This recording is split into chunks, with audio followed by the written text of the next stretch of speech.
Yo, what's good, fam? Welcome back to the channel. It's your boy TYT. I'm your everyday delivery driver, y'all. Man, so like this is a different type of video, guys. This is a different type of video. And it's all going on talking about like the stuff that I see and hear on social media basically every day about the gig space. First and foremost, guys, if you're doing gig work, you're an independent contractor. So I'm an independent contractor, guys, and I love it. I love it, you know. So I just kind of want to touch base on like what it really is like to be an independent contractor and the mind state that you should have while you're out here gig hustling. So stay tuned, guys, man, because it's about to be a good one. Okay, guys, first and foremost, as an independent contractor, no matter which app you're doing, you don't work for the app. You work for yourself. So in any time like where it feels like you're working a 9-to-5 job while doing one of these apps, you know, that's why I don't schedule myself on GrubHub, because it just feels like a job. Like you go on them blocks, like you can't like with DoorDash, you can't just pause your offers. Like they give you like a 10-minute coffee break, like after every hour or two or something like that, you know, like, and that's it. So, I mean, if you gotta go to the bathroom or something like that, you gotta shut your app off. And I haven't been scheduled so long on GrubHub, I don't remember how it is once you turn your app off. I think they tell you to turn your app back on, or they're gonna end your block probably. So anytime where it feels like you're like on a job, I mean, that's not like how it is to be an independent contractor. I mean, certain things, like you need to be professional and do things a certain way. But I mean, as far as like time, you know, that feels like you know, on a schedule and can't turn your app off and stop and do what you want to do as an independent contractor is not okay with me. Okay, but then with that, it was hard for me to stack or multi-app, because you always have to keep the GrubHub on, like, which ain't a problem for the most part with GrubHub. It's because, like, unless it's busy, like, the deliveries rarely come in. Like right now I got my GrubHub on and I ain't getting nothing. You know, I might get one another 10 minutes, or it may be a while. So who knows? But that's the great thing about being an independent contractor. I mean, you know, I can just leave that app on, and if I don't want to do the delivery that they send me, that is what it is. Okay. But then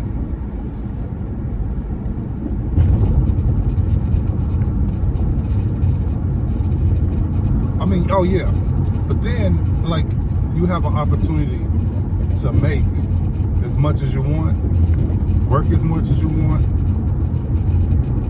take off time when you want. So that's why I love being an independent contractor. Okay, so, but a lot of times with most people that come into these type of careers, or you know, whatever you want to call it, we go into it with the mentality of somebody that works a 9-to-5. Now, when I was living in Illinois, for a long time, like I sold Kirby vacuum cleaners as an independent contractor. So that's just right up my alley, guys. You know, when I started doing that, that kind of opened my eyes up to more things, you know. Now, the thing about that is, you know, and it's kind of why I'm gonna tie in to the food delivery and, you know, just gig apps in general. When I was selling Kirby's as an independent contractor, you know, it was either you go and knock on doors or you had appointments. Now, but basically, you know, we was selling vacuum cleaners door to door for the most part. And there's no guarantee that you're gonna sell a vacuum cleaner. And if you don't sell vacuums, then you don't make no money. Okay? They had a, you know, not like a program, but, you know, it was just, you know, like if you should average 10 out of 3 on your, you know, your demonstrations versus sales. So if you do 3 demonstrations, you should sell 1. It's basically what they're saying, right? So a lot of times they will have you per week at least do 10 deliveries in a week so that you can get 3 sales. But a lot of times, you know, even if you did 10, sometimes that doesn't really even guarantee that you are gonna get 3 sales. But that's just the averages, the national average or whatever. So, you know, to ensure that, you know, that you were getting the 10 out of 3 to 3 sales in a 10, you want to be able to put yourself in good situations. So when you are doing those 10 demonstrations, you have a chance on every one of them versus being you showing it to 10 people that no way could afford it, you know? So, so with that, you will have to go out and get leads, get referrals from the people that you go and see and stuff like that. So not only, was it's not guaranteed for you not it's not guaranteed for you to sell, but, you know, it's not even guaranteed that you're gonna have somebody to even show it to. I mean, so you have to go and do your due diligence and prepare yourself to be able to have business, and that's by going out and getting leads. Okay, now there was a couple of ways of getting leads, referrals, and then there was a way of going door to door to get leads. Okay. And which takes me back to gig work. Now, the thing I love about gig work is, guys, it's you have to do nothing but have your own vehicle and the phone. That's it. You don't have to do nothing else. Everything else is done for you.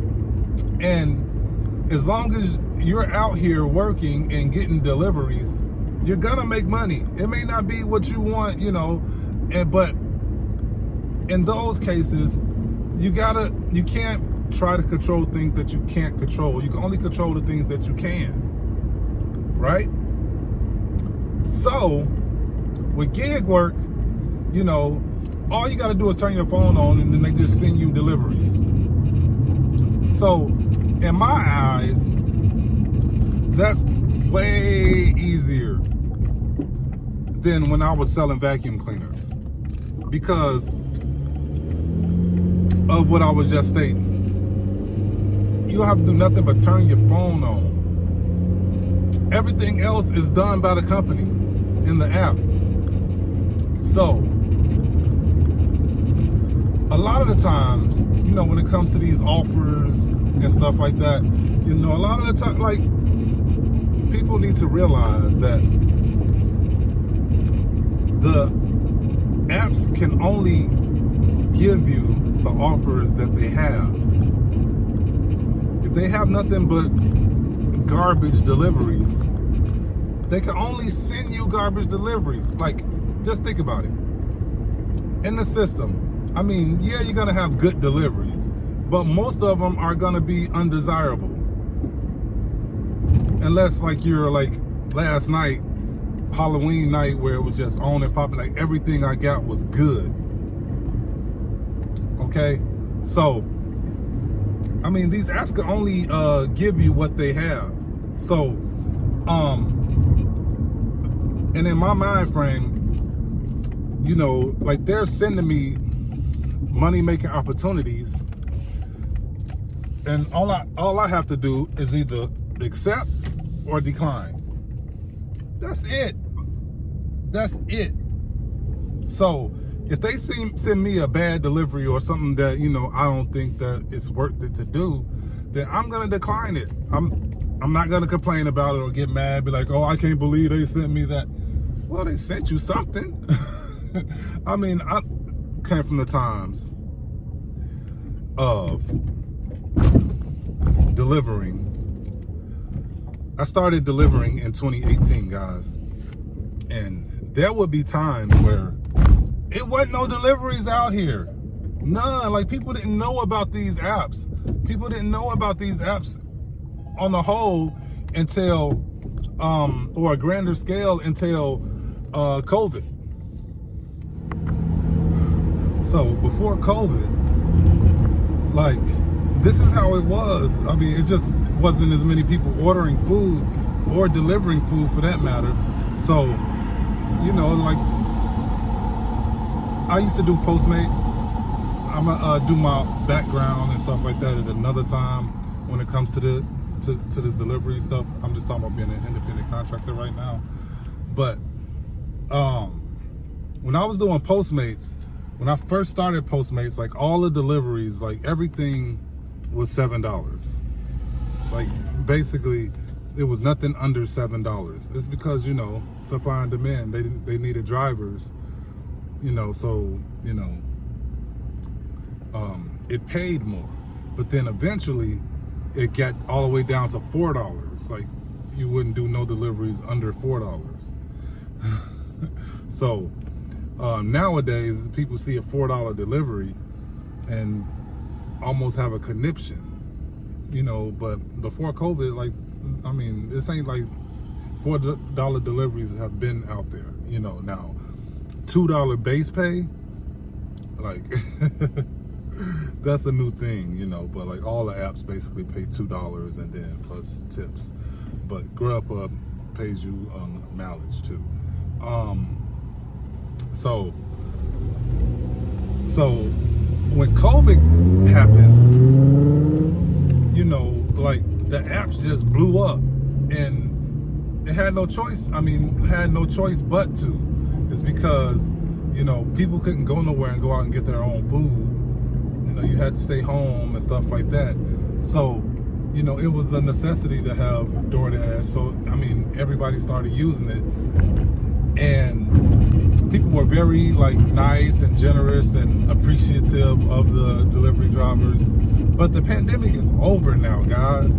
So people are not like that no more when it comes to deliveries. And, you know, they definitely not like going out their way to tip, you know, out of appreciation and stuff like that. I mean, they tip, but not like good, like a nice huge tip out of appreciation that somebody is actually bringing them their food. So that's another difference too, is like, you know, like 2020 came and it kind of just changed the game to like now, you know, like supply is high, but the demand for drivers is still high too. So now these apps can offer you what they want. And like I was saying earlier, it's up to you to accept it or decline it. But now has gotten to a time where, you know, because you used to could just do one app and still make a decent living. Those times are over, guys. Like if you want to make a decent living, you have to multi-app. Now, there is a thing called multi-apping, and then there's a thing called stacking. Okay? A lot of people, they confuse the two because they think, you know, that you're gonna have all these crazy orders trying to do this and that. No, like, I don't know if I need to explain what multi-apping is, because I I mean, there's plenty of channels, you know, but basically, let's say I have a delivery. I have a delivery now that I'm going to pick up. All my other apps are off. And then when I get almost to my drop off, then I'll turn all my apps back on to get something else. So I'm always just doing one order at a time. But when you multi-app, that's a way to keep yourself busy, so where you're not sitting around all the time. Like, I can't remember the last time I just sat around. Well, I can, it was last week sometime. But I normally am not out here sitting around. Like this morning when I started, no sitting around. Once I got my first delivery, I've been doing deliveries ever since. And that's just because I multi-app.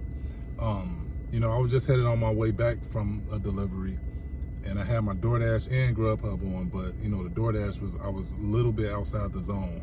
So you really don't get too many deliveries when you're outside the zone. But I forgot I had my skip cart on, and I end up getting a skip cart delivery. So that's what I'm saying about like multi-apping. You know, you gotta do more than one app. And then there are many different apps now than it was before 2020.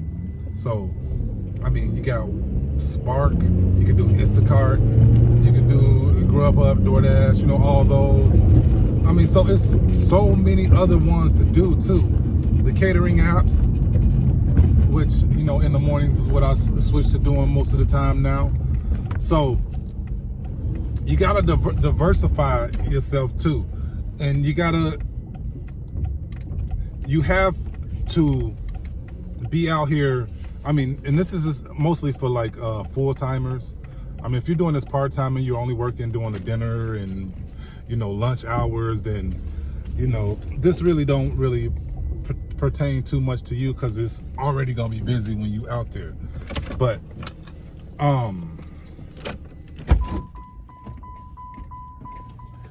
yeah, you wanna do these gig apps like you're running your own business, because you are, you know, it's kind of, you know, when I think of a independent contractor, I kind of think of it, you know, like a contractor, you know, like you think of with construction and stuff like that, where, you know, they come to different jobs and do, like they could contract you to come in and do the job.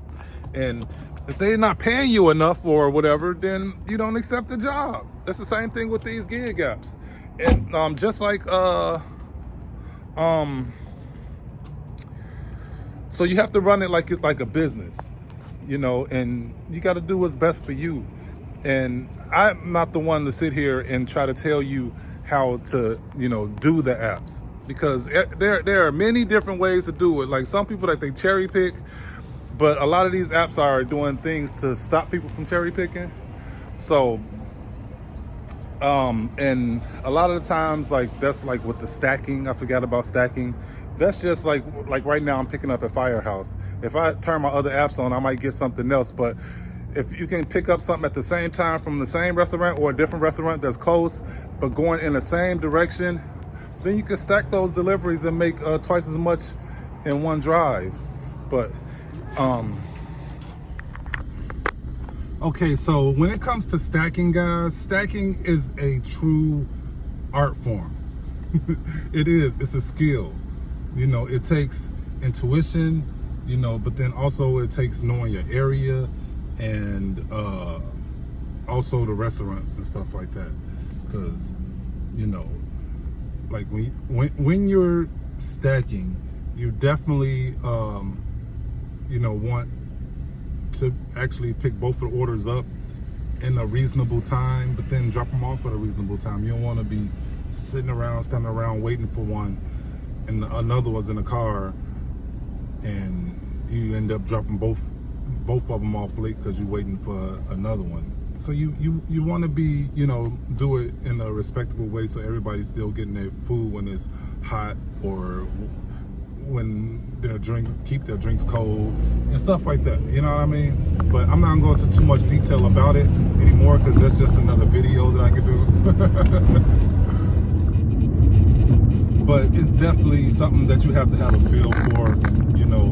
And you know, I'm pretty decent stacker, You know, I call myself the multi-apting captain because like I always stay busy, you know, and if you ain't stacking, you slacking, you know. So every chance I get to stack, I'm stacking, you know. But then also as a independent contractor, you know, it just, you know, it gives you the power to actually be your own boss, you know, like, which takes me to my next part, and that's just, I'm not the type of guy that's made for a 9-to-5. I'll put it like that. I'm not a 9-to-5 type of person. When I moved here in Arizona from Illinois, I didn't have a job, anything like that. So I applied for a few positions and I ended up getting a job at Walmart. Now, naturally, I'm just a natural hard worker. My dad's hard working, my mom's hard working, you know, a lot of people in my family are hard working. So it's in my blood to go out and work hard, you know. So 9-to-5s just really ain't for me. And I figured that out fast because I was selling Kirby's, and then I got into some trouble in Illinois. After I stopped selling Kirby's, I got into some trouble. So then I couldn't even get a job. So then we moved to Arizona after, you know, all that was resolved. And then I ended up getting a job at Walmart. And at Walmart, like, I'm a hard worker. And, you know, you don't want to go in Walmart being a super hard worker, because then you get all the work. And I didn't know that. I didn't learn that until down the line. So eventually, you know, like I've done that type of work before. So like I came in, it was like a natural, and you know, I was like a pro in no time. But you know, through the years, I mean, no matter how hard you work, no matter, you know, you're still getting paid the same thing. And you're still getting paid the same thing that everybody else is. Even the lazy guy in the next aisle that's taking his time, and by the end of the night, he's not going to be done. And then everybody's going to have to go over and help him too. He's still making the same thing as we are. Working hard. And I don't like that. As an independent contractor, the harder you work, the more you make. Simple. Simple. And when it comes to these gig apps, the key to being successful is actually being out here and having your apps on and working the apps. The longer you're out here and the longer you're on the apps, the more money you'll make. But again, you have to know your market. You got to know where to be at. You got to know where the busy restaurants are and things like that. You can't like just be in the dead part of town all day and think you're going to make a lot of money. And you can't be sitting around declining $3.50 1 mile orders. I mean, you got to put the $3.50 out of your mind and just, I mean, yeah, I'm not going to do a $3.50 10 mile order. You know, you got to be smart, but then you got to be strategic, you know, when you're out here multi-apping. Okay? So, but, I mean, back to my point, I just did not, yeah, I did not like going to these jobs, you know, working at Walmart and doing the work of 2 people. Like, I would be in there, and not only how hard I work, but then how smart I work too. Like, I didn't waste time. You know, and I learned that from being an independent contractor. When you waste time, time is money type thing. So I was kind of like working Walmart like I would as an independent contractor. And you learn when you're out in the field and you're working, that you work all the time you work. Work all the time you work. I mean, you don't want to be out here on your phone. No, like you have all the time when you're not working to have conversations on the phone and all the other stuff that goes on. You know, when you work, be out here working all the time that you're working. That's another thing, you know. So you just got to be focused, because you're an independent contractor. There's no guarantees. I mean, if you're not making money, then you're not making money. Versus a 9 to 5, you show up and do whatever you do and you still get paid the same thing. See, I'm the type of person, the harder I work, the more I earn. For example, yesterday, it's Halloween. I knew it was Halloween. And I knew it had a potential to be a good day. I mean, it turned out to be a great day, but I didn't expect it to be like that. But, you know, I was out there, I was prepared to be out there, and I knew that I was going to stay out there until it slowed down. When you go out there and you make up your mind to do the certain things that you know that you need to do in order to succeed, you know, it just rolls. And I mean, yesterday was an amazing day. And then also, lastly, to the earnings and stuff like that, guys, if it's to be, it's up to me. I mean, of course, you can only do what the app send you. You know, so if you were getting nothing but $5 deliveries, I mean, then there's really nothing you can do about that. But to get other apps, and then I have to add a couple of other more things in here. You have that other apps, and I kind of touched on it, you know, just a little bit ago, but you have to be willing to leave your area. You have to be willing to leave your area. I mean, this morning, Queen Creek in Santan was not really that popping, but I had a delivery that sent me to Mesa. And I'm like, all right, I'll take it, you know. And Mesa had me on and popping for most of the afternoon, but now I'm back in Queen Creek and it's picked up, but you know, it held me over for the morning. So I mean, you have to be willing to leave your area, because you know, I've experienced this plenty of times where every day is not going to be the same. Just because this area was good yesterday doesn't mean it's going to be good today. So sometimes these apps will be trying to lead you to the good deliveries, but we're so focused on the distance and where it's at that we're like, no. Because I've taken deliveries in my videos. I mean, y'all have seen me and probably was like, why the hell did you take that?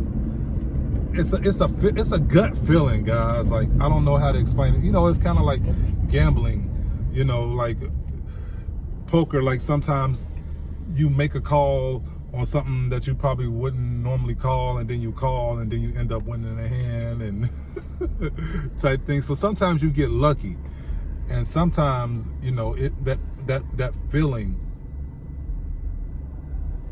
you know, leads you to better deliveries.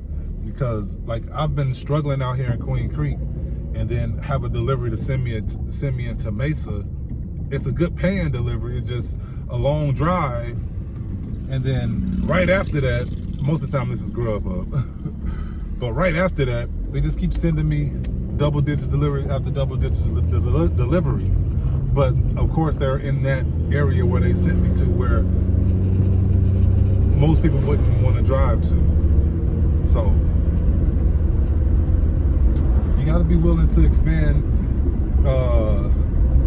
your area that you go, and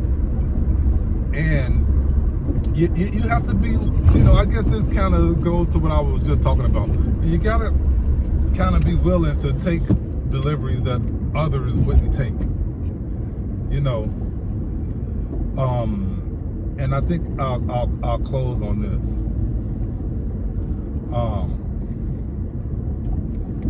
The top 2% of most fields, so the people that are at the top of their fields, 2% of the people on top of their fields, because they do a small, tiny little things that most people just won't do. And that's the difference. That's the difference. Just these little things that some people won't do. You know, like, I don't get people that won't do, like, nowadays is what I'm saying. As a full-timer that won't do deliveries unless they're $2 a mile.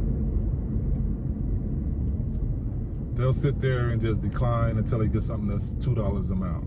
They'll decline $1 a mile deliveries, and then complain that there's not no good deliveries out there.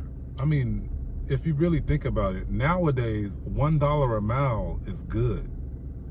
It's good. You know, I mean, you can't be too picky. You can't be too picky. Why is GrubHub sending me a anyway? So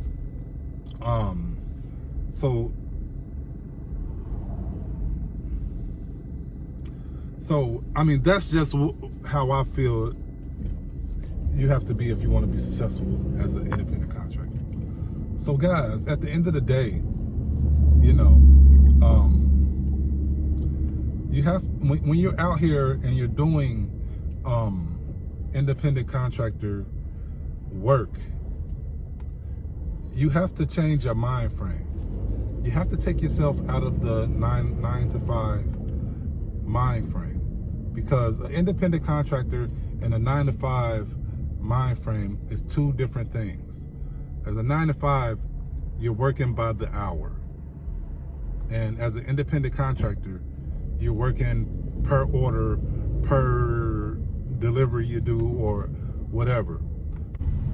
So when you're out here doing these apps, you want to change your train of thought. You can't go at it thinking about it like you're doing a 9 to 5. You have to be strategic, and you have to set goals for yourself.